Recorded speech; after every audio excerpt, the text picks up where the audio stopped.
So I'd like to welcome everybody in today's community event. It is jointly organized by B Skilled, NIPE, and IAPHL Nigeria chapter. So it is the final live session also of this cohort, CLC1. And I hope you had a great time with us throughout all the sessions. We have a lot of discussions to do in today's community event. Um, so we would be discussing about the course progress, insights into the course, future course, your course experiences, anything you'd like to share, any problems that you've been facing. We would also be having a little event with our another host who is Oguche Odo. So let me quickly get started with the session today. Okay. So first, let me get started by introducing B-Skill to you all again. So it's a vision to see a connected health force across geographies with equal opportunities in learning development and career growth. B-Skill is a course provider, which is CPD certified. And we have a Hive platform with a huge number of members joining us from different countries. So this is where you can also benefit. You can increase your network. You can communicate with other people from similar background with your peers. So yeah, I mean, this is everything that we are going to also discuss in today's session. Uh, so let me also take you through our partner organizations who were a great support throughout this cohort. So let me introduce you IAPHL Nigeria chapter. So the International Association of Public Health Logisticians, which was established in the year 2007, it was to professionalize public health logistics, a critical yet often undervalued field, especially in developing countries. So I mean, this is something that you all must also relate to. So IAPHL, it provides a global platform for logisticians to network, share knowledge, and enhance their skills, uniting members from over 150 countries. We'd like to thank IPHL Nigeria chapter for being such an integral part throughout this CLC1 cohort, and we are looking forward to join hands with them again in the second cohort, which is starting soon next month. We also have NIPE. NIPE is the Association of Industrial Pharmacists of Nigeria. They include all registered and licensed pharmacists in the pharmaceutical industry within Nigeria. So they are dedicated to the promotion of sound pharmacy profession, up-to-date pharmacy education, research, and pharmacy practices within the industrial sector. So it was a great opportunity for us to collaborate yet again with the team of NIPE. The one we did last year was also very successful. And so we loved working with them together this year as well. So now I'd like to first welcome each one of you in today's community event. Let me start with introducing myself, and then I'd love to know about each one of you in more detail, because throughout this cohort, we were not able to interact too much. We were connected through calls and WhatsApp and emails, but this is a very good opportunity for all of us to connect together. So that even after this cohort, wherever you need your peers or our team, we know that you know that we are there to support you. So I am Shreya Joshi. I'm based in India currently, and I'm the community coordinator at B Skilled.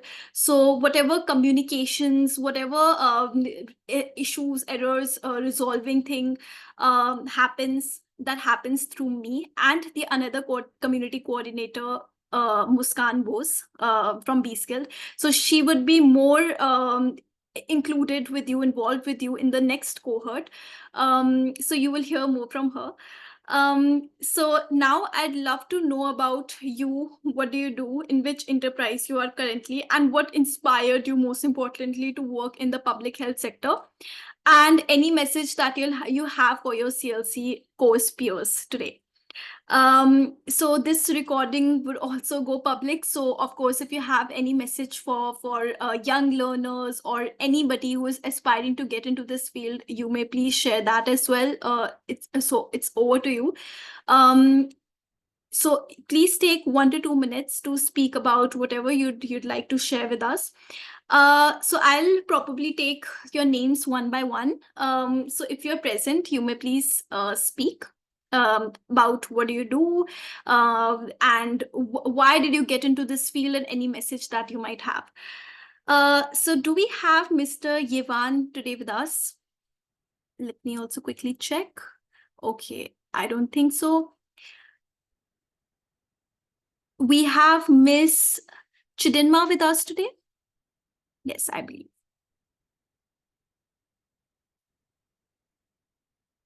Miss Chidinma, are you there?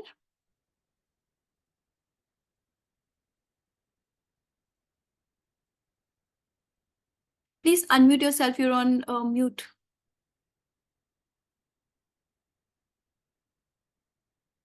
Okay, so probably we'll move on for now.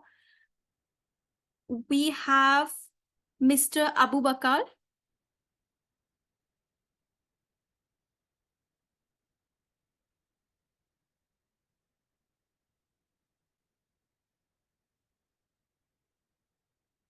Mr. Abu Bakar Suleiman, are you there? Yes, I'm there. Good afternoon. I hope Good you can hear me. afternoon. Yeah. Okay. Good afternoon. We're hearing you. Yes, good afternoon. Yeah. My name again once more is Abubakar Suleiman. I'm a public health specialist. I've been in public health sector for over 17 years now. I think if you can show me that slide again, so that I'll be able to know what you really want me to. The earlier slide that shows us guide on how you want us to present it. Yeah, sure. Here it is. Okay. So, thank you. So as I said earlier, my name is Abubakar Suleiman, and I've been in public health supply chain for over 17 years now. And I presently work with an agency that supports the military in Nigeria. That's Department of Defense. That's what they are known for, but currently known as Royal Africa, Nigeria. And what inspired me most about public health sector was right from school. I had the interest of saying, how do I prevent a particular activity from happening? And after graduation, I had a brief stint with FCT, where I work FCTA, that's I work in the hospital sector. But there I had to get myself involved in immunization activity. That was where I started initially. And then when HIV/AIDS activity came in, I was among the early pharmacists that had interest in HIV/AIDS and were even trained in PMTCT. And then also I had initial training in comprehensive TB training, same around that was around 2002, 2003. And from there I picked up,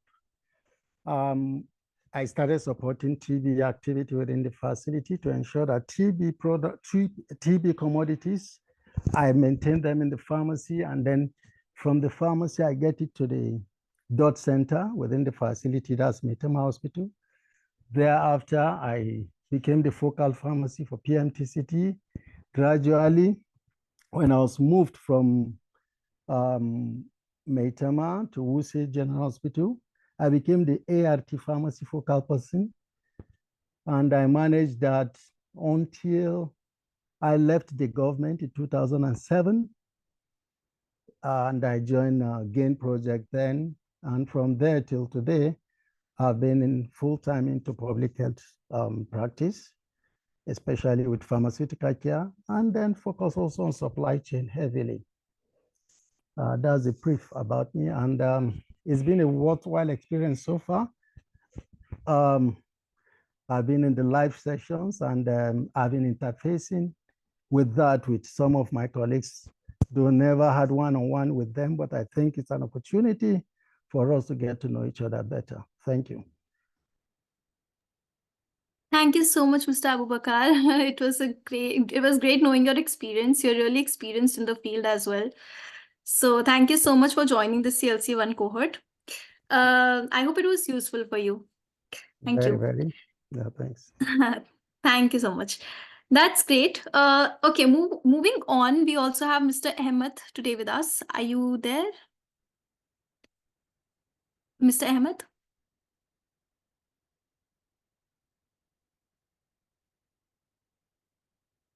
No? You're on mute. So in case you want to introduce yourself to us, you may please unmute.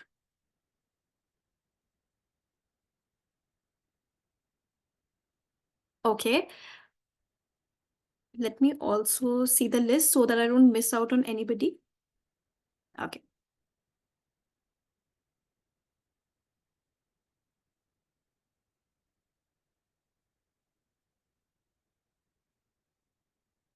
Okay, Mr. Ahmed, you're not audible to us. Okay. We have Farm Hafsat, also Mrs. Hafsat, today with us. You may please unmute yourself and introduce yourself.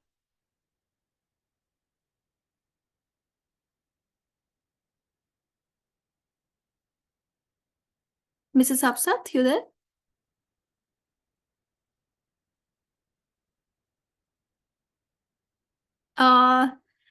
You have to probably unmute yourself if you're speaking something.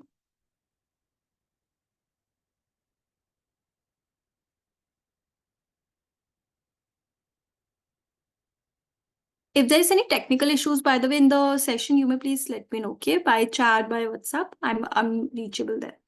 Mrs. Zainab, are you available to speak?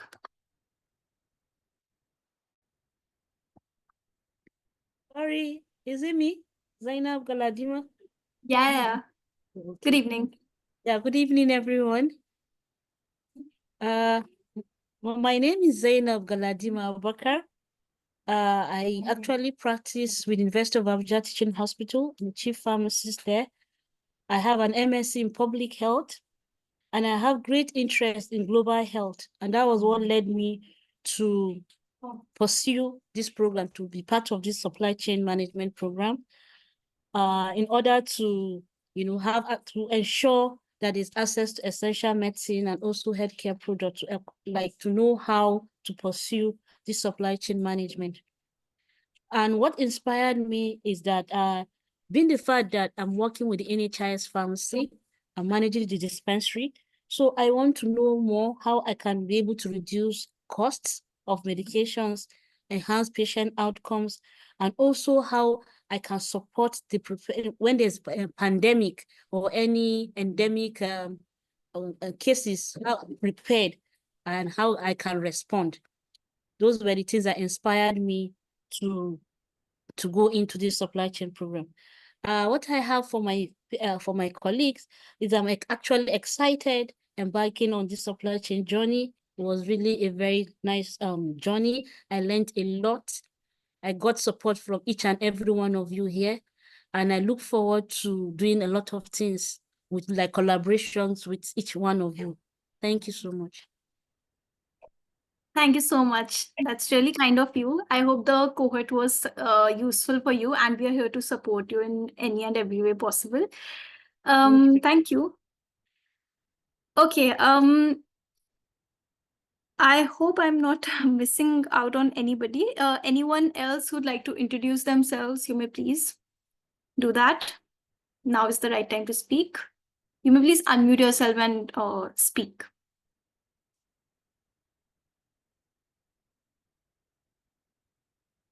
Yeah. So probably if you want to introduce yourself a bit later, because I've been receiving messages also, some issues maybe. So if you want to introduce yourself a bit later in the session, you may please do that as well. So let us quickly proceed further with the session, and we can get back to this bit a bit later. Okay. So now I'd like to welcome Mr. Guche Odo. He is a supply chain professional who is joining us from Nigeria. You must already know him since he has been the guide in the previous live sessions as well. Oguche, are you there? Hello, Shay, I'm here. Good afternoon, Hello. everyone. Good afternoon. Thank you so much for joining us in. So I'd hand over the slides to you from this point. So this is a series which you are doing in the spotlight with Oguche Odo. So you would be the right person to guide everybody from this point onwards. Okay, so thank you, Shreya, and afternoon once again to every one of us here. So like you all, I think I'll just want to share background about myself as well. I started off as a hospital pharmacist, just like many of us have introduced ourselves here. And then from there, I proceeded to working with one of the implementing partners for the HIV/AIDS programming in Nigeria back then. I think that was as far back as 2014 or thereabout. So from there, I've had varying roles cutting across direct program implementation, and then eventually I pivoted towards public health supply chain. And so in that role, I've worked across the various spectra: warehousing. I've managed national warehouses in Nigeria. I've managed distribution of third-party logistics to delivery of public health products to health facilities scattered across the length and breadth of Nigeria, and currently having a stint in the international forum, so to say, this time around tailored towards reproductive health, doing a consultancy with UNFPA. So by and large, this has been my story so far in the journey of public health supply chain. And I'm glad to be here with you once again. So today, it's going to be more of like a discussion of what we've been doing thus far. So it's going to be an interactive section that we are all open to contribute. Of course, in the course of the discussion sections, there will be polls that at the click of a button, you can tell us your view, your opinion. And so to kickstart, there are some 2 questions here that I just want to pose to us, basically about things that we've learned in the course of this cohort, the CLC1. The first question talks about supply chain strategy. So this is a question for us now. Yeah, feel free to unmute your mic and then give us any answer that you feel it's probable. Before then, we'll also look at the responses that we've been giving in the discussion board as well. So the first question talked about, it says, have you seen a procurement strategy or policy in your organization? This is for us to just think about. What does it cover and how does it affect the procurement operation? So like I say, it's an interactive section. Basically, this is just talking about a procurement policy, which I'm sure for most of us or all of us that are working in formal environments, we should have one policy guideline document or the other that guides our procurement processes. So the floor is open for us. If after some few seconds, I don't see any response, I might start calling people's name. But I hope we don't get to that.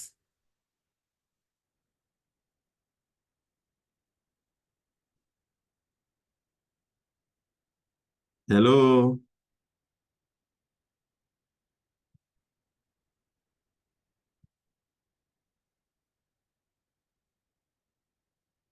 Is anybody speaking?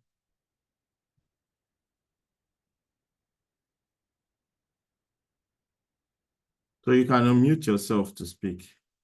Let me look at the participant lists and then close my eyes and call somebody.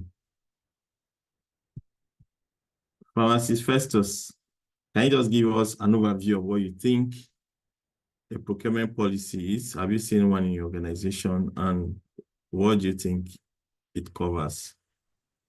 and how it affects the procurement operations in the organization. It's okay. Hello. Good afternoon, everyone. Yeah, we can hear you. It's okay. Yes, I have seen procurement strategies or policy in my organization, different options that have been given. Ordinarily, from I work with Federal Medical. Sorry, let me introduce myself. I work with Federal Medical Center, Makodi, Tertiary Health Institution, and from the beginning we were operating. I have been the head of logistics and supply chain for like 13 years now with the organization. We were ordinarily supposed to be running the approved drug revolving fund management system, but because of the decapitalization that is being ongoing, which means we'll be having out of stock almost every time. So the management of the department start, and then we'll design something we call zero capital drug revolving fund. What that means is we have some pre-qualified suppliers. We have a company that is we enter a memorandum of understanding with, where drugs or commodities are supplied. Anytime we need any commodity, it is supplied, and then at the end of every week we'll be paid. So it's like a long-term arrangement. The initial MOU was signed for 2 years. Thereafter, it was renewed, and that was working for us as a department. But because of a change in management, another MD came in and said no, because of we are working with just a pre-qualified company who sublets to other companies, that there is monopoly in our pricing system. And so he said no, we should go back to the old drug revolving fund management system. Now the two of them, if you ask me, I would say in the procurement system, because before all we not need to do is just to do our out of stock list and send to the suppliers, and then they make commodities available, and then the payment continues. But in this situation now, we have to feed, do selection, do quantification, and then the bidding. So all of that takes some time, and then when it comes to payment to the suppliers, there is always there are hitches along the line, and that will make them, if you give them order for them to bring in the supplies, it will take a long time, and then along the line they will be out of stock, and that is what exactly what we are trying to avoid, to make drugs available. But because of that system of not paying as at when due, so in my facility, it is we're still neither here nor there. We're still working on how to get it right. But of lately, I've been working as a consultant to USAID on a drug revolving fund management activities, a new concept which is being cascaded down. And I'm praying that as we go, like now Nasarawa State, where I have trained, I have gone to Sokoto. Some places are already working. Kano is working, Nasarawa is working, other places are as well working. But I think when that drug revolving fund management activities training is cascaded down, it's taken down to all the states, and then the concept, the policy is, because of that DMA we're talking about, because it's a law. Once those ones come into play, I'm sure we will get it right. But for now, from our organization, it's not working. Thank you. I don't know whether I have made Okay, so thank you, Pharmacist Festus. So back to the question. The question was talking about policy generally, because the policy is more like a roadmap. So in all your discussions for the various strategies that you guys have deployed, do you have like a policy that guides the process, like a document that says, okay, when we want to procure, this is what we are supposed to do. This is how we are supposed to go about the criteria that we are supposed to follow to select the suppliers that would need to provide the pharmaceuticals or the services that we need. So in your organization, do you have a policy, a document that serves like a roadmap on how you carry out procurement? Yes. even at this that I said we're doing, because of the Federal Government Act, Procurement Act, Okay. we don't do anything. We don't do anything as a department without the procurement department. All from our selection to bidding and all that, the Procurement Act is being considered in every of the stages. That is running the normal drug revolving fund management activities. It is only in the zero capital DRF that we're doing it our own way. But right now, we are following the Procurement Act. Is the procurement officer that gives the contract, it follow all the sequences. Yes, so I can say yes, we have a policy that guides us. Yeah. And then from what you've learned so far, why do you think the policy is important? Yeah, sorry, it is important. For me, it is important. It is very good that we have a guideline to follow. But the problem is, I don't want to say the Nigerian factor, or what will I say? Because if you, in the Procurement Act, payments supposed to be done within 2 months, right? After supply. When the management or when your CMDs or the account people, when they don't pay the supplier, it means the policy is not being followed or the agreement is not followed. And with that, who do you hold responsible? So for me, if everybody, we following, doing our selection, doing our bidding and all that, giving to the procurement to give the order out and all that, if all that is going to be, for us, it's not a problem. But for the management to follow it and then do what it is necessary, that when they are supposed to pay, they should pay. When they are supposed to release funds, or what they are supposed to do at any point in time, if only they can do it, it will be fine. So for me, it's going to be okay. Okay, so thank you, Festus. Does anybody have any other thing, any input to make based on your experience as well? Because I know a number of us work across the federal government establishment as well. Any other person contributing? Okay, if we don't, then we'll go to Shreya. I think there were some screenshots of answers that people have given in the discussion board. I'll try to see if I can read it. Okay, so this is a response from Aliu Gadaka. He says in his organization, that's the Yobe State Drug Management Agency, there's a well-defined procurement strategy that is meant to be periodically updated. There's a focus on essential medicines, especially the MNCH commodities. Priorities are sorted based on criticality and net annual spend.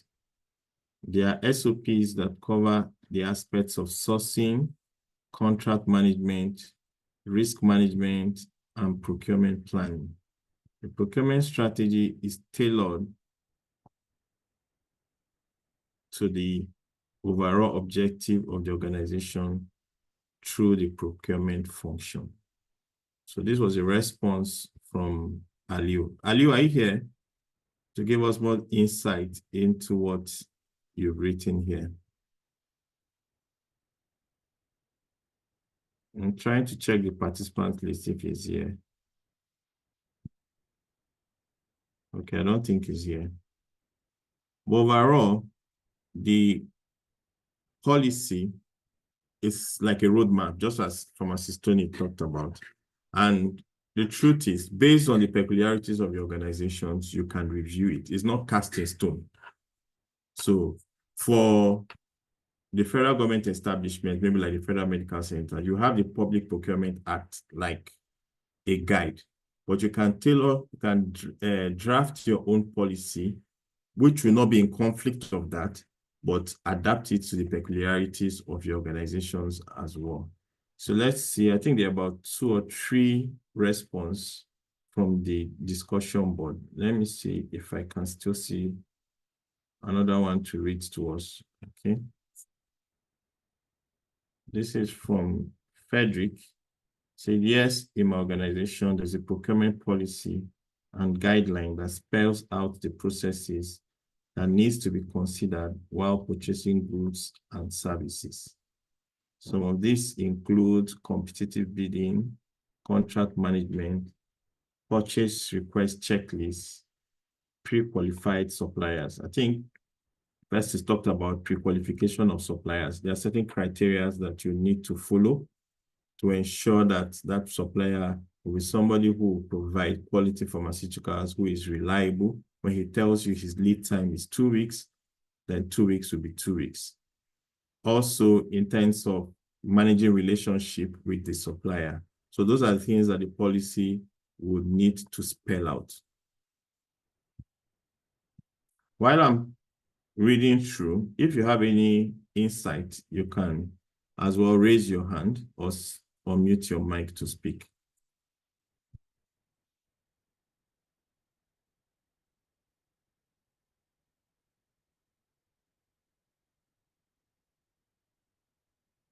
This is another one response from Ifeinwa. She said, yes, the organization has a procurement strategy and policy that enhances the timely delivery of cost-effective, high-quality products. The approach ensures compliance with laws and regulations, vendor selection, quality, pricing, terms and conditions, and then performance evaluation. Yes, this is another insight into it, which has to do with what? Compliance to the laws and regulatory specifications in your given country or in your given context.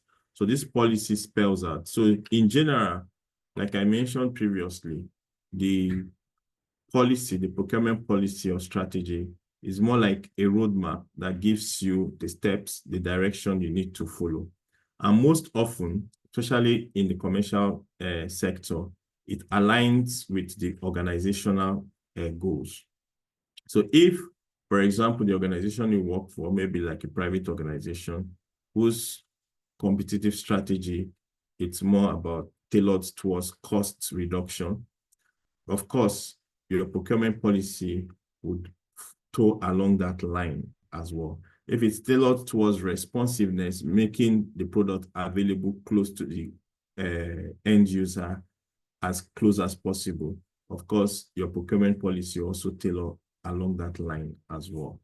So by and large, the procurement policy specifies how you need to get the product, how you need to select your suppliers, how to also ensures that these products are gotten according to the specifications of the regulatory organizations, as well as the professional settings as well. So while we discuss, I see my senior colleague here, pharmacist, Dr. Kafo. If you have any insight to share, you can also unmute your mic and share with the general house.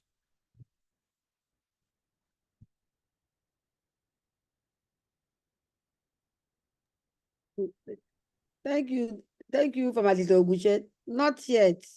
You are discussing some technical operations of procurement in industries. And you know that I'm on the regulatory side. I'm not compliant. So I'm listening and learning. Okay.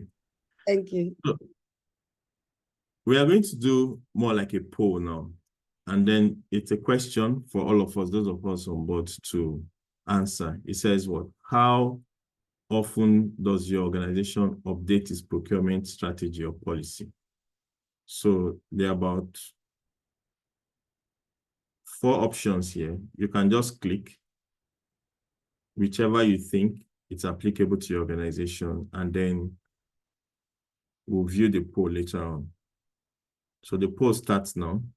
You should see the dialog box in your front. So there are about 4 options: annually, every 2 to 3 years, rarely, or poor.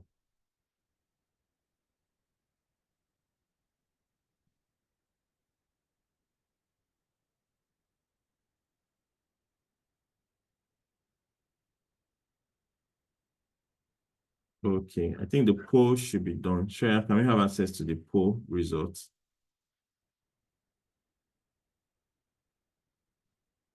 Okay, so about 40% of us are saying, so it's like a split between annually and every 2 years.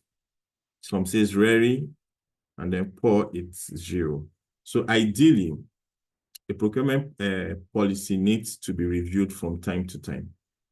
It might not be as frequent as every 6 months or 1 year, but 2 to 3 years is also ideal. So in light of maybe changes in policy, changes in whatever, in maybe the broader environment or even internally, you might need to review it in the light of the present circumstances.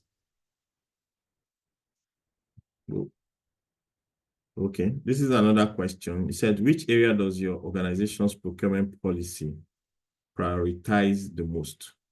So we also have 4 other options here: cost reduction, supplier relationship, compliance and risk management, and then innovation and sustainability. So like I said, each organizations have their own overall strategy. So based on that strategy, the procurement policy would align with it. If it's more like a cost reduction strategy, then the procurement policy will be tailored towards ensuring that the guest product or services competitively. So these are the options once again: cost reduction, supplier relationship. Is it that your policy prioritizes having long-term relationship with your suppliers? Is it that the priority is to ensure that this product, because most of us deals with pharmaceuticals, health, consumables, and the like. So is it that the policy is tailored towards ensuring that all the products that you procure are compliant? Is it that it's tailored towards ensuring or mitigating risk as well, or enhancing innovation and sustainability?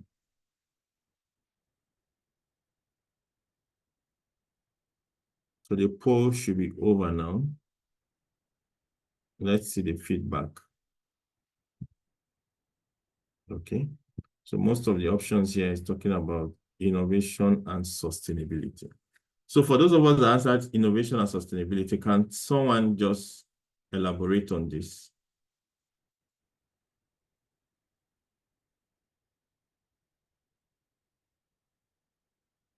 You can unmute the mic. I'm seeing 43%. So the bulk of the answers here, it's saying 43% is saying that their procurement policy favors innovation and sustainability. Sustainability in this sense could refer to ethical sourcing. So for some organizations, they would want to know where the supplier is getting the product from. Is it from harmful practices that harms the ozone layer, or that are put into consideration in the drafting of their procurement policy?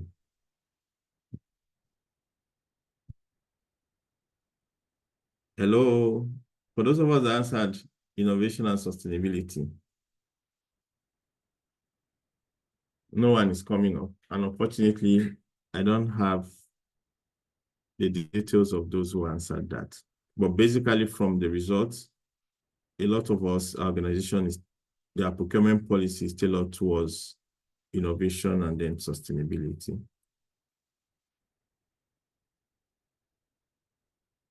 So we're going to be seeing some feedback. Let me try and enlarge the screen and see if I can read them. This is from Chinelo. She said in the hospital pharmacy. Okay, sorry, let me go back to the question. The question says, have you observed these processes mentioned in the lesson in the warehouses of your country or state? What is the storage strategy used in the warehouse? Do they follow FIFO? That's first to expire, first out method. So I'm going to read the response from Chinelo. It says in the hospital pharmacy, so obviously she works in the hospital pharmacy in Nigeria. She says there are different ways drugs are stored, either in the box store or the active drug store. And then she goes ahead to list about 7 ways that these drugs are stored, say alphabetically, therapeutic category, dosage form, temperature controlled storage, high risk, medication,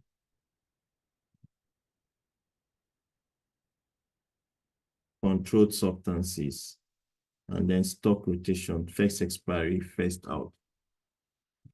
For pharmaceuticals, I'm sure all of us understand why it's essential for us to store our product based on the FIFO principle, because we know that products, unlike in the commercial sector where you have the first in, first out, for products, some of the products that are set to expire later on might come in even before or come in after you have a short expiry date.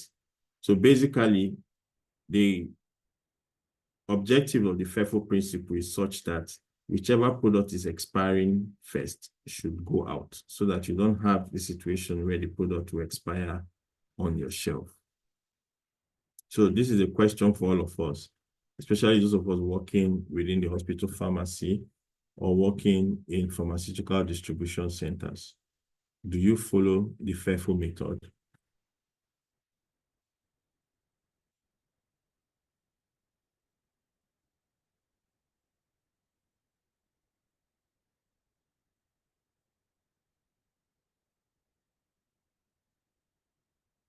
Let me get another response again from the discussion board. This is from Josephine. She said, I work in the procurement section of a hospital facility.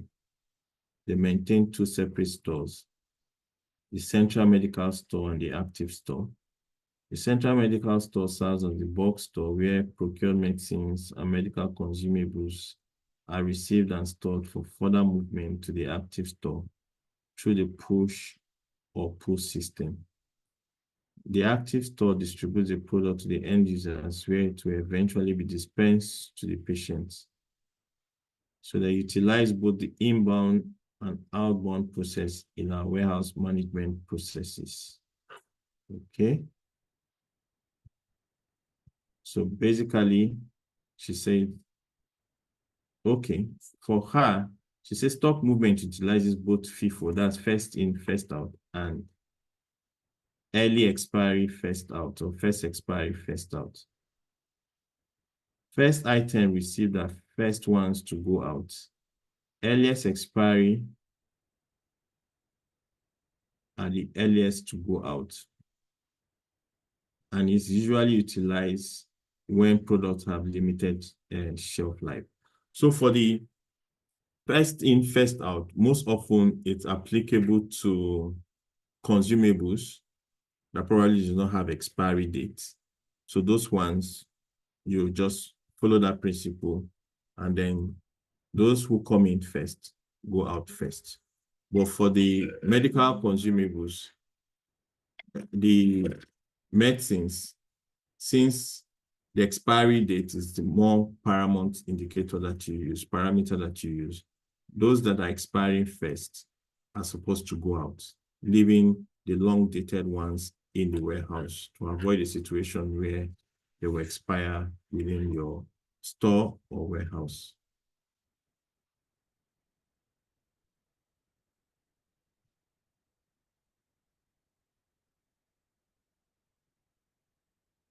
Okay, let's see, check for other response. This is from Aminat.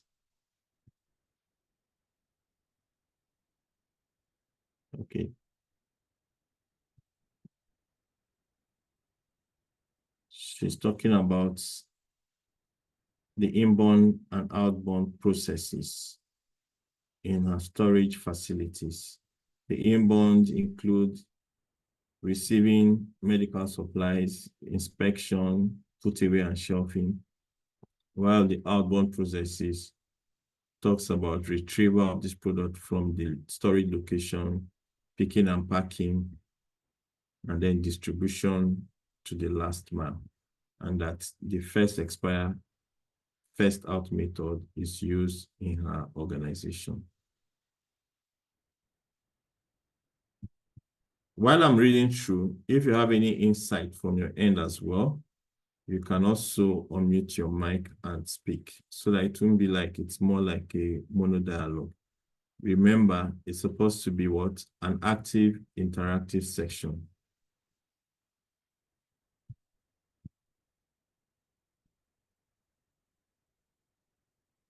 So now this is going to be a discussion. And I'm going to call out names.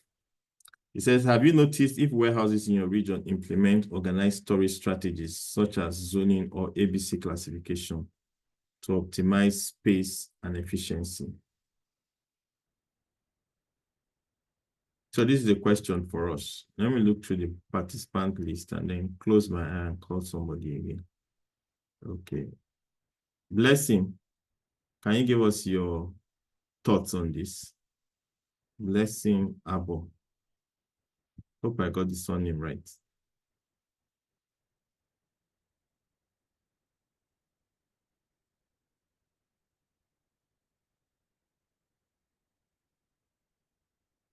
Chidima, what about you? So I called the guy the first time. So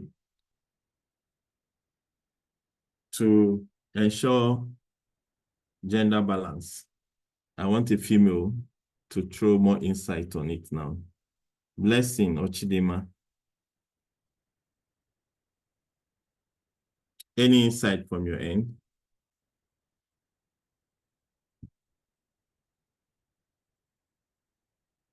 Hello. We all participated in this cohort. This is part of what we've done. So it's more of like a discussion. Remember, there's no right or wrong answer. It's just for us to just share experience, share our insights, our thoughts, and for others to learn. Okay, Chidema says she's on transit, but she can't type. Okay, go ahead and type. I'll read it out.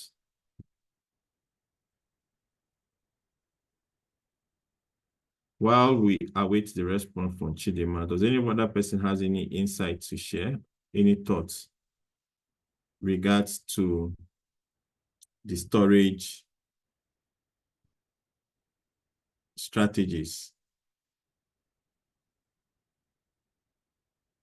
Okay, Blessing also says she's in a noisy place. But Chidema, we are waiting for your feedback via the chat platform.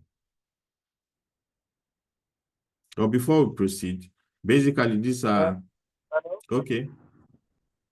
Yeah, I just want to try. I don't know whether, well, when you talk about storage strategies in warehousing, the decentralization of or creation of zonal distribution centers from where we have a central medical store, and then for proximity and other purposes, creating space in order and efficiency.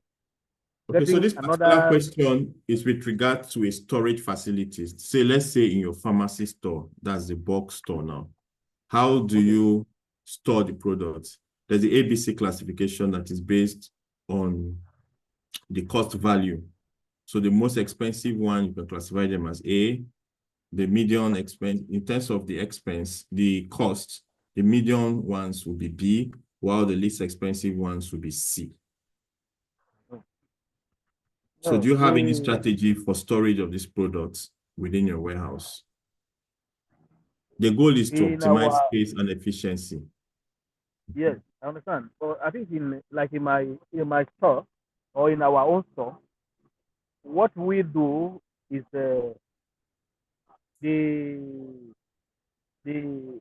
expensive ones, will only tailor them to the dispensary at the service delivery points exactly. Because we have different service units, we ensure that as we issue them to those very points, they are tracked using ICC. Despite the one in the store, there are also ICC there that there are reconciliations and all the time. But from the store, they are always arranged. The arrangement of the drugs in the store follows either pharmacological or as well as alphabetical. We use those ones, and then dosage forms we use 3 of them to do. But for our product, we have streamlined. I don't know how to put it, but how it is stored in our how they are kept in our store is based on the conditions I have mentioned. But for like the ABC classification using that, we'll still have different not different chef for expensive ones, or these ones are more expensive ones are not more expensive. We don't put them like that. They are classified either based on, using the pharmacological, the dosage form, and then the alphabetical order. The three will combine them using that one. But still, our expensive ones, we'll still keep track on them, like I said, using our inventory control card through the dispensary. That is the way I think Yes, that's a great one, because pharmaceuticals, basically, most often you store them according to their pharmacological classifications. And so where the ABC classification comes in handy, especially when you work in a large storage space or in a warehouse that might have maybe like 5,000 pallets, you are supposed to be doing your periodic, maybe monthly inventory count, right? But because of the volume of the huge number of the stock keeping units that you have available in your warehouse, it might not be feasible to be doing that stock count every month. And so you might want to develop a strategy such that the ones that are most expensive, where you know that if they purify it, the cost implication will be higher, you do it in such a way that maybe you do inventory count for those ones like every 2 weeks or every month, as the case may be. So that means for the A classification, you carry out more frequent inventory count than the B or the C classification. Does it make sense? So there are various classifications, various models that you can use to ensure inventory management of optimal inventory management of your products in the health facilities. But I think this is more applicable to warehouses where we have a large SKU. Yes. So for a small warehouse or a small storage space within the health facility, we all know that you carry out maybe monthly inventory account. We have regional warehouses in Nigeria. I can see that some of us work with drug management agencies. Those ones also have big warehouses where they carry out distribution to other health facilities within the states.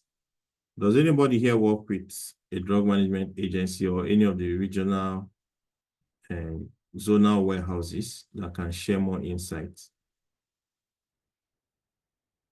Aliu had referenced that he worked with Yodma, that's the Yobe State Drug Management Agency, but I'm not seeing him among the participant list. Okay. The next question says, do the warehouses you've observed consistently follow the FIFO, first expired, first out method, especially for perishable or sensitive goods?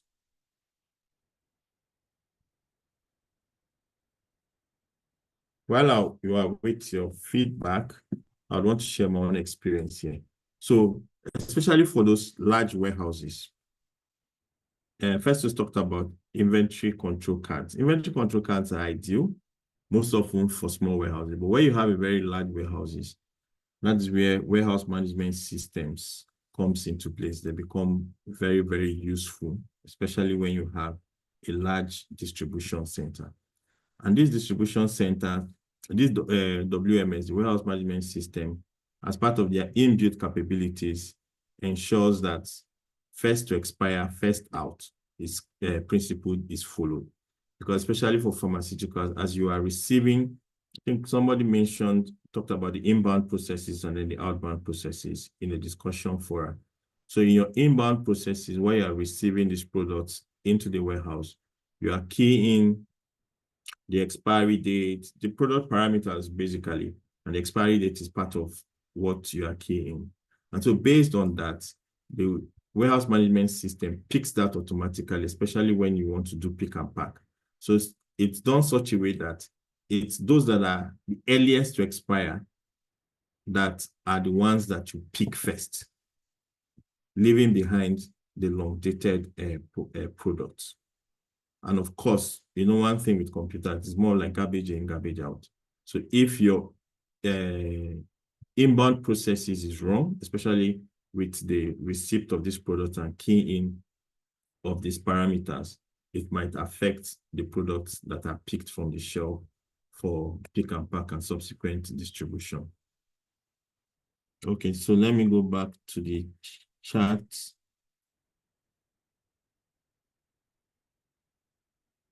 Okay, I saw some said in my facility store, FIFO is strictly followed. That's first to expire, first out.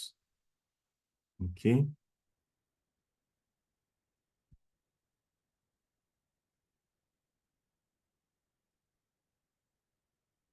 So poll time. We are going to take another poll. It says, what storage strategy is most commonly used in the warehouses you have observed? So we have 4 options like the previous ones. So you just pick one. First in, first out. Last in, first out. First expiry, first out. Random storage without a specific strategy. So let's submit. The poll should be over now. Let's view the results. Okay. So 80% of us responded that the strategy used is first expiry, first out. Then 20% responded with first in, first out. And so, like I said, first in, first out might be applicable, especially with products that do not have what expiry date. But since from the participants and from our discussion, most of us work with pharmaceuticals and products that have expiry date, it explains the reason why 80% of us are saying first expiry, first out. It's the most frequent strategy used.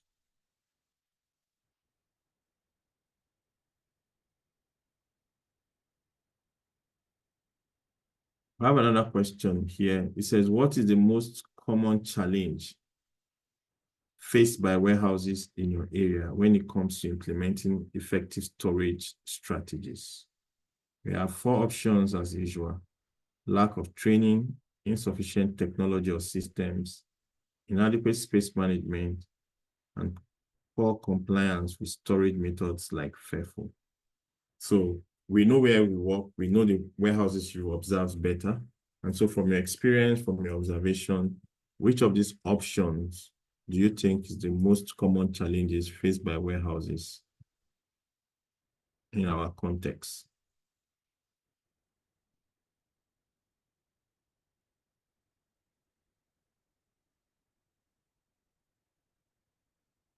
Okay, so let's see the result of the poll.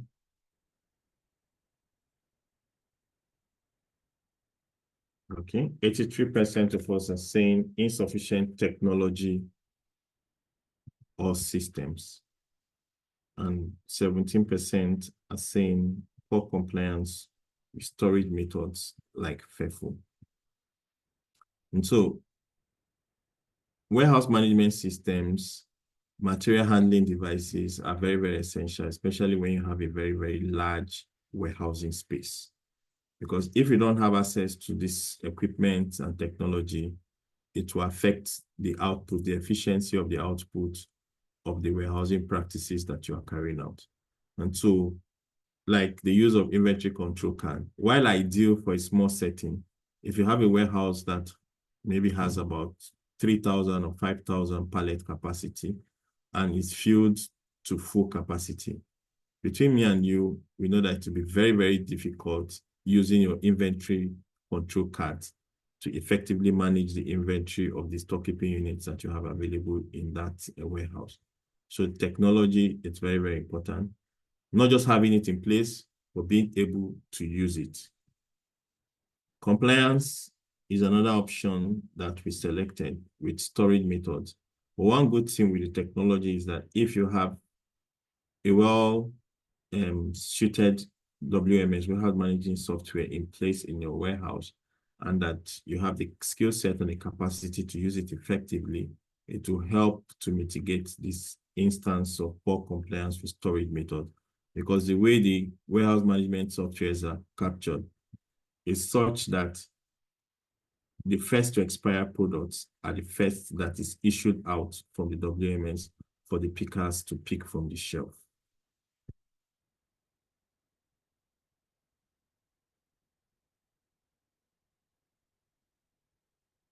So by and large, I think we've come to the end of the discussions. If you have any insight to share, you can just share, or if you have any question, you can ask away while before I hand over to Shreya. Hello. Good evening, sir. Hello, good evening. Can hear you. Yes, sir. Yeah, most of the warehouses where I work, paper is prioritized, but I think sometimes the arrangement of the commodity according to ABC or VEN, we don't actually take a note of that. So I think that's a very important area that we work on. Then I have a question. I say it's a challenge now on ground, which maybe your insight will be helpful, sir. We do have a warehouse, let me say a store in our state, each of our state projects. And also in the dispensary, there are some commodities. So ICC is kept in the store, but when auditors come, they want us to account also for the commodity in the dispensary. So can we have double ICC? Or I don't know. I know you, I hope you understand my question. Can we have ICC in the store and the dispensary just for audit's sake? Or what do you think is the best practice we should use in tracking our commodity, both in the dispensary and in the store, for auditor and for accountability sake, sir? Thank you. Okay. So depending on how big the dispensary is, you might need an ICC. But let me speak from experience because I've worked in the hospital setting as well. In some of the dispensary, or in most of the dispensary where I've worked then in the hospital, but this was way back, events might have changed. We had this tally books where you record each of the products that you give out. And then at the end of the day, you collate the quantity. Let's say if you give out like 10 ceftriaxone. So from your records, you get out the number of ceftriaxone that was issued out on that particular day, and then you can tally it and then know what the balance is. So that way, when you are checking on a daily basis, you will know if your products are up to date. And if auditors come in instances like that, you can show them those records. But this is applicable for places where the number of products that you issue out, it's on a lower scale. But for dispensary that are big, maybe for those that are working in like the general outpatient department where you see thousands of clients or hundreds of clients in a day, an inventory control card will be essential in such a place.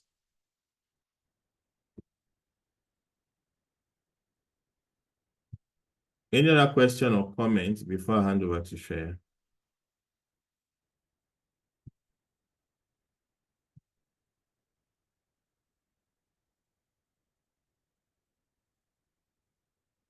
Okay, so in the absence of any further comment, okay.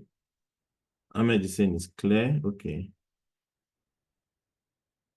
So Shreya, I think it's time to hand over to you. So thank you everyone for your insightful contribution. Thank you also, maybe I should, in order not to preempt Shreya, but I just want to use this opportunity to appreciate you all for finding out time because I know it's not easy. I participated in this last year as well. So in the midst of competing work schedules, family, and other things that we have going on, we were able to pull through from the beginning to the end. So I just want to appreciate you all for taking the time out for this as well. So over to you, Shreya. Thank you so much, Oguche. It was a really insightful discussion. And yes, of course, I mean, taking out time from the busy schedule because it is a 6-week intensive cohort. So that becomes a little bit difficult for everybody, but still you all follow through everything. And that is what is going to reflect in your course progress tracker as well that we're going to discuss.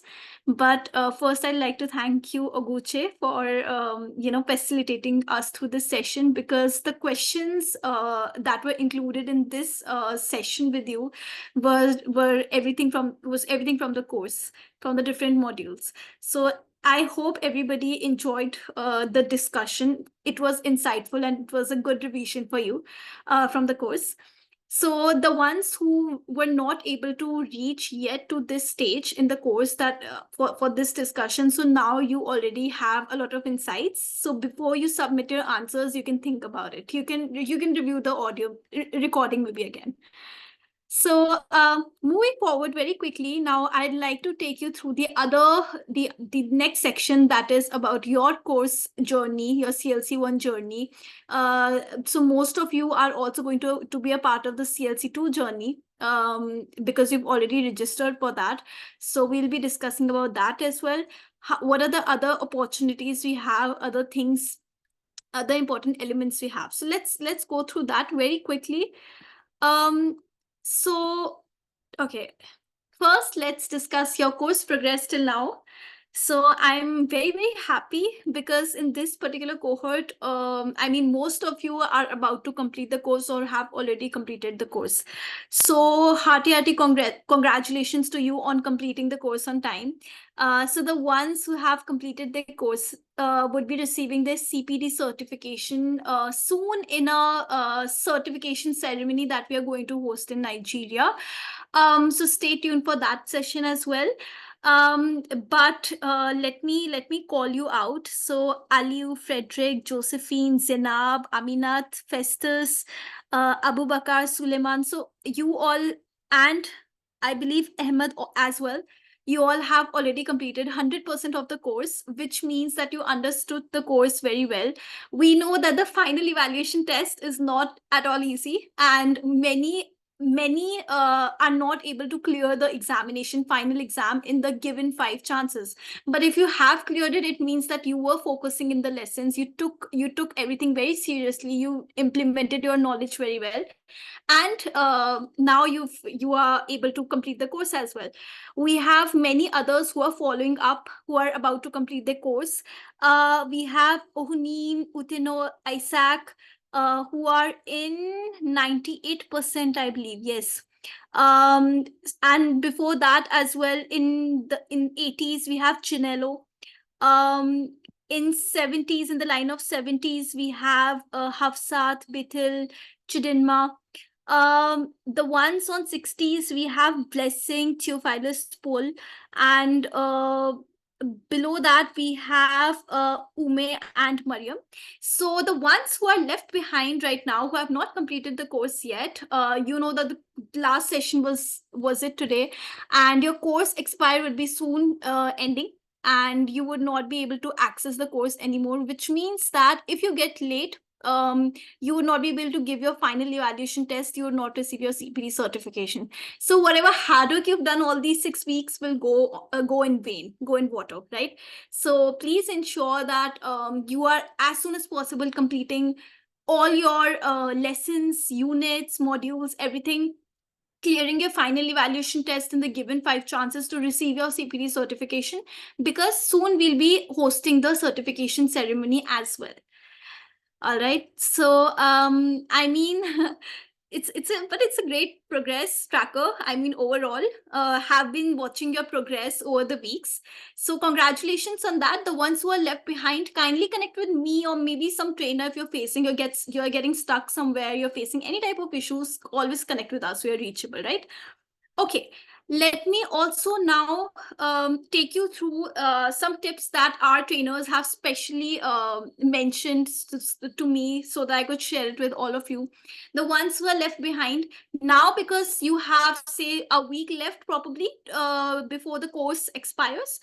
So make sure you're giving at least 30 minutes every day. So you'll be able to complete the course on time, okay? Take video lessons, note taking. So the ones who are on 98% or on their 80s, who are getting stuck in the final evaluation test, please make sure you're going back and not exhausting your given 5 chances. You're taking video lesson notes, which is going to help you in the final test, right? Strategic quiz attempt so that you score well. Weekend deep dive. Now I mean, this is the weekend going on, tomorrow is also Sunday, so I mean, try to give it more time and energy, try to complete the course and engage in collaborative learning. So you have your peers, you can see already that so many of your peers have already completed the final test as well, so which means that they are well versed with things. If you get stuck anywhere, if you don't want to connect with the trainers, you can connect with your peers as well. The group is open, you can message them personally. You have the Hive platform where the message option is available, so you have plenty of options. It's just that you have to take initiative, right, to connect with others so that you get the correct answers. Okay, so these were some tips from our trainers for better progress. So now a very quick reminder for you. the CPT certification is extremely important for you, I know. And the way you can get it, because it's a global certification, okay? So it adds a lot in your profile. You all, as you shared in your own experiences, you're already very experienced in your fields and everything. So this particular certification is definitely going to add up to your profile, because I hope you have gained some insights from it. So all learners must complete the course on the Hive platform before the given deadline, okay, which is 100% of the course. You must score at least 60% above in the final evaluation test in the given 5 attempts, okay? In case you're unable to clear the test, I mean, you're unable to get 60% plus in the given 5 attempts, then a penalty of $50 is imposed on you. You can pay the penalty, then you get the final 5 chances. After that, you won't be getting any chances to clear the final test. So that is why in the given 5 chances itself, we'll recommend you to study well, because now you don't have a lot of time as well to study. So try to focus on everything that you've learned and then give the final test. If you are unable to pass the test in the given 2-3 attempts, go back to the lessons, revise everything, consult our experts, consult your peers, and then give your final 2 attempts before everything exhausts, okay? If you are unable to pass the test before the expiry date, the course access is going to be revoked. You won't be able to access the course, or you would not be receiving your CPT certification in the certification, CPT certificate in the certification ceremony. So if you have any questions about this part, because it's very important, please don't hesitate. You may raise your hands or you may unmute yourselves. I'm listening. Yeah, so it's that. Okay, so this is how your certificate looks like. This is the French certificate. You'll be getting the English certificates, just an example. So these were the different certificates received by our learners. Now, let me very quickly take you through the Hive platform as well. You all have your accounts by now, right? You are already doing the course. So what we want, many of you are already using the different features of Hive, but it's just a very quick reminder. Hive offers a Facebook-like social network. There's a knowledge management and exchange system, so it's all automated. You don't have to worry about doing anything manually. You have a mentoring and supportive supervision there as well. We have webinars, interviews, and much more. The interview section, I'll be discussing it with you today as well.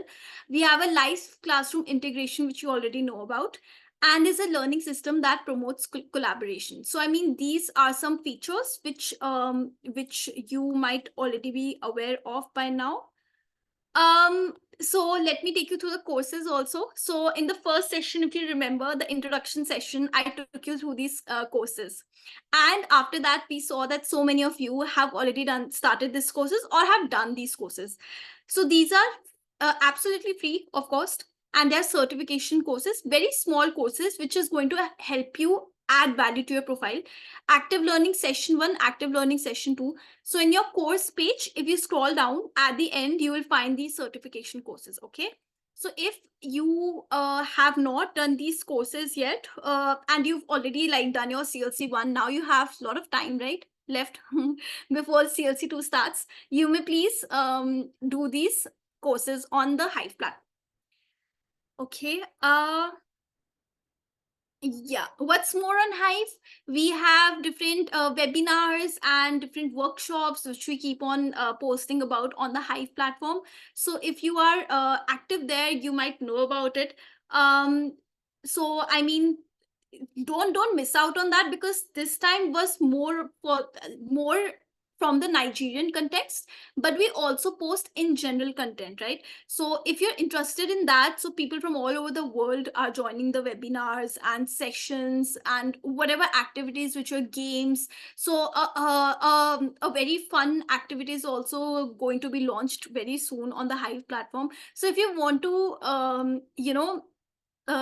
not miss out on these things, first, please connect with us on social media. You can drop us a message there so that we can connect back, right? You can click on the connect option with us.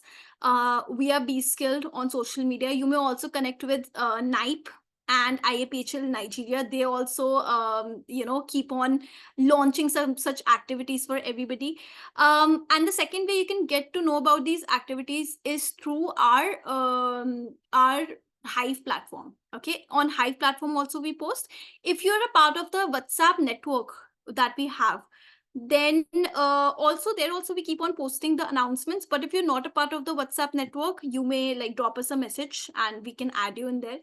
Okay, so these are some ways by which you can like not miss out on important details. We keep on posting technical blogs, and there is a very interesting activity which is going to come up soon, an opportunity for you all to also express your point of views. What do you think about different aspects, right? If you are interested in that, so don't miss out on that. Also, you can read the blog posts which are already there on Hive. There are different communities on Hive, which is a very interesting part of the Hive platform. For example, the Women in Global Health Leadership community, and other group communities, for example, the Nigerian community as well, right? So that was a little bit I wanted to share with you all about the Hive platform before you go today, so that even if your course has ended today, even if you might be off with us for some weeks, say 1 or 2 weeks before we start CLC2, you have ample time to discover the Hive platform because you already have the accounts there, right? So at this stage, if you have any questions about your course progress, any problems that you have been facing, that you want to communicate with me, anything that you'd like to share, any problems. So I'm hearing. You may unmute yourself, maybe.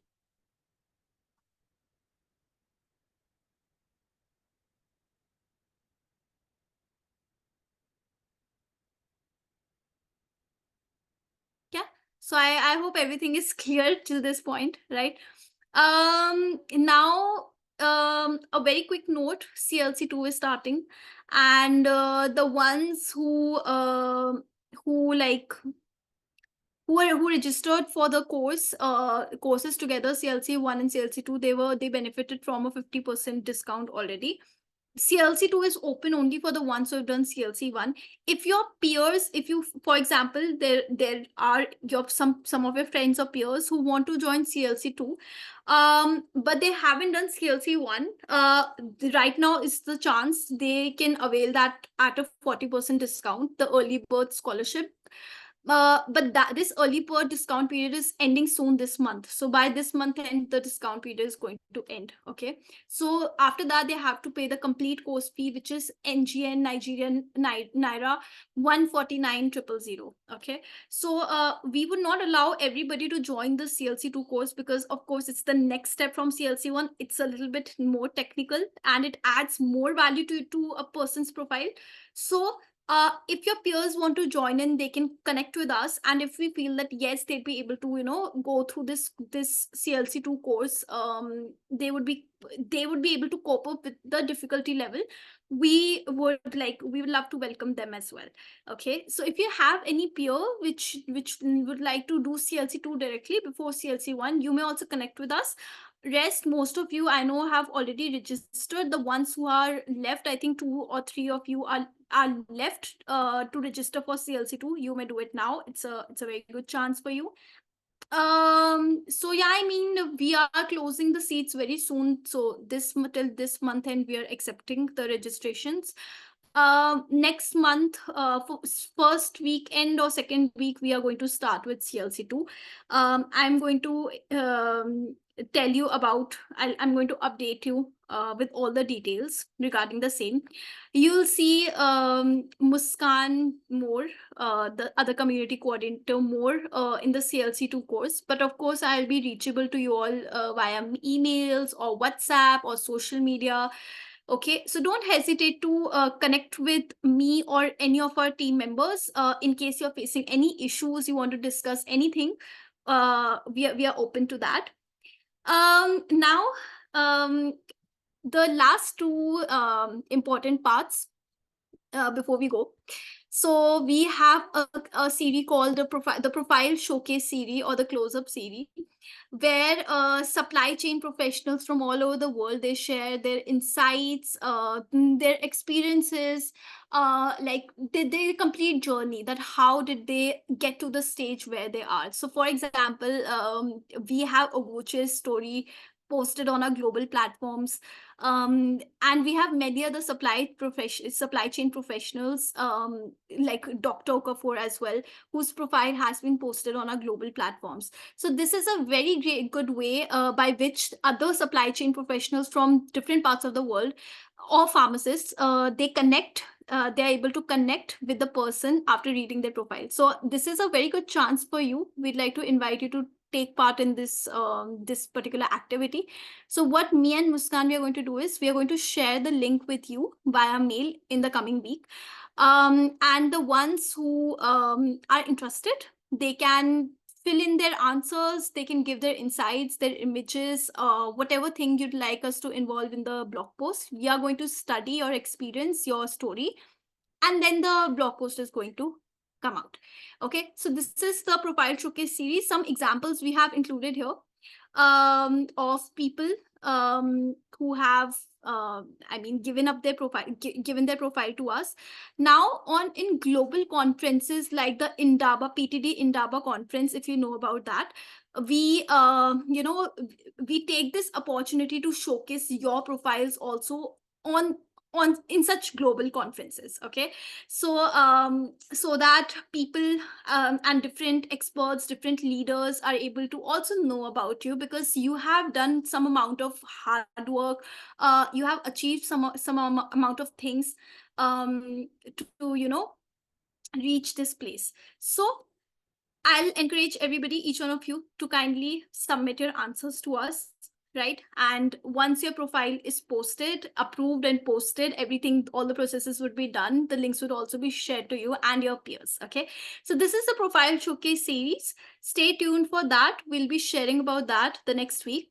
And the final series, which we'd like to share with you before closing today's call, is the course alumni series. You must have seen that on our YouTube channel, on our global platforms.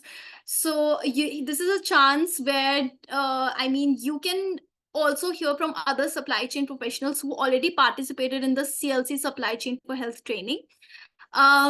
That helped them boost their knowledge and competency. So this is a segment where we, the community coordinators, we sit with you one-on-one, online, of course, to know about your own experiences, your feedbacks, your perspectives on different things. Whatever you'd like to convey to youngsters, to motivate people. So this is an interactive interview session. So some profiles would be selected from amongst the ones who have done this cohort, and the invitation of the interview would be shared to you via mail. So these are some important announcements that I'd like to share today with you about the Profile Showcase and interview series. So in case you receive the mails about that from our team, you already now know about that. So you may you may write back to us, or you may schedule the call with us, so that we can know about your profile and we can share that with the world. So that was about this. Me and Muskan, we'd be sharing you about these activities and any other activity which would be relevant for you via mail always. So stay in touch. So I know it's the last community event. Thank you so much, everybody, for joining us in this CLC1 cohort. As you know, we are starting with CLC2 soon, very soon. We'd like to take your feedbacks very, very seriously, each one of your feedback. Any type of issues that you might have faced during the course, or anything that you feel was very impactful and good, and you want us to follow that in the next cohort as well. Any type of feedback that you might have, positive or negative, we'd like you to give to us, because that is something that we take very seriously. Let me very quickly share the link with you before you go, and you can fill that for us. so that our team could study it, and we could implement your suggestions accordingly. So, okay, let me share it to you via chat. The chat box. Okay. I found the chat box. Kind.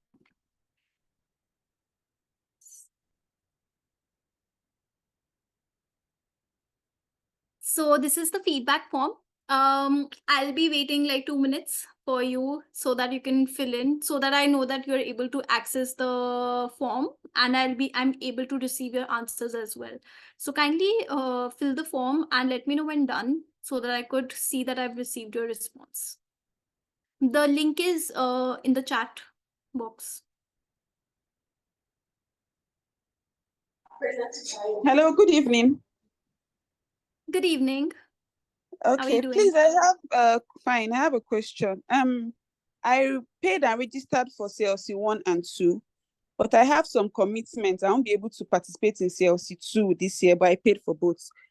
I want to find out, is it possible I participate next year? Mm-hmm. Yeah, of course. No issues in that. Okay. So let me, I'll write down your case and I'll discuss it with my team, and we'll suggest you what is the best. Maybe we have another cohorts this year. If not, then next year probably you can join us in. Or we have other FIP supported courses as well, CLC2, in which you'll have the access for 3 months. So what I can do is, after discussing with the team, I can discuss the best options with you, and you can probably come to a conclusion, whatever suits you the best, but there's no issue in that. All right. Thank you, because I asked this question earlier when the course this CLC1 started, and Okay. he said it was okay, but I'm just finding out, do I need to write a letter? Do I need to inform No. Okay. It's all good. Great. So I'll just see very quickly if I'm receiving the responses. No responses yet. So kindly fill the feedback form once. Yeah, you may take your time. I mean, we want a proper detailed answer from your end, if possible, in case any issues you have found.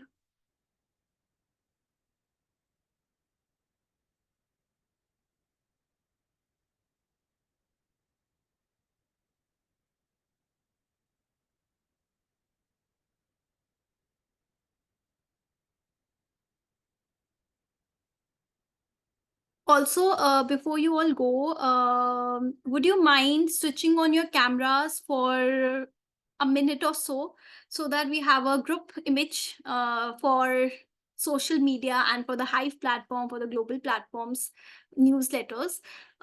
We'd love to take a picture with each one of you who joined today as a memory of the last session. So kindly, once you're done with this thing, you may kindly switch on your camera very quickly for a picture.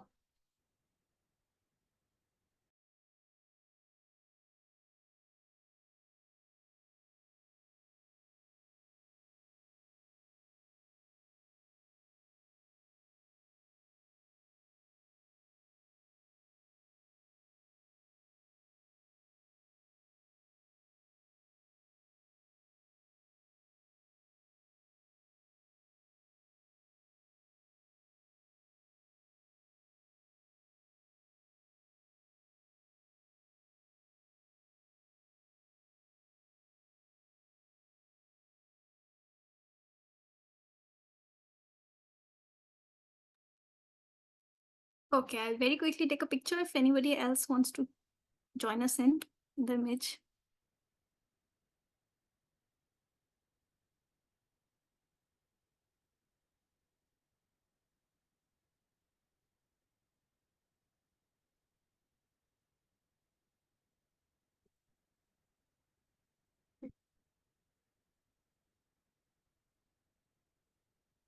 Just a second, I'll take one again.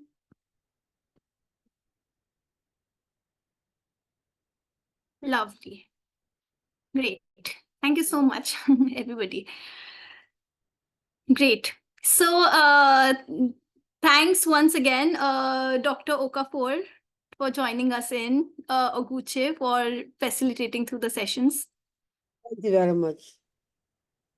Thank you. And thank you Okay. for thank you very much for the facilitation. Thank you very For the much. participants, thank you very much. Thank you. That's really kind. So I'll be reachable to everybody via WhatsApp. In case you're facing any issues, please ensure you're completing the course. You all are almost there, right? So let us try to achieve the CPD certification before the given deadline. Okay. So stay connected with us, and we'll see you soon in CLC2. If not, to keep on connecting with us over different things. So thank you so much, everybody, and have a great day, great weekend. We'll see you soon. Bye-bye.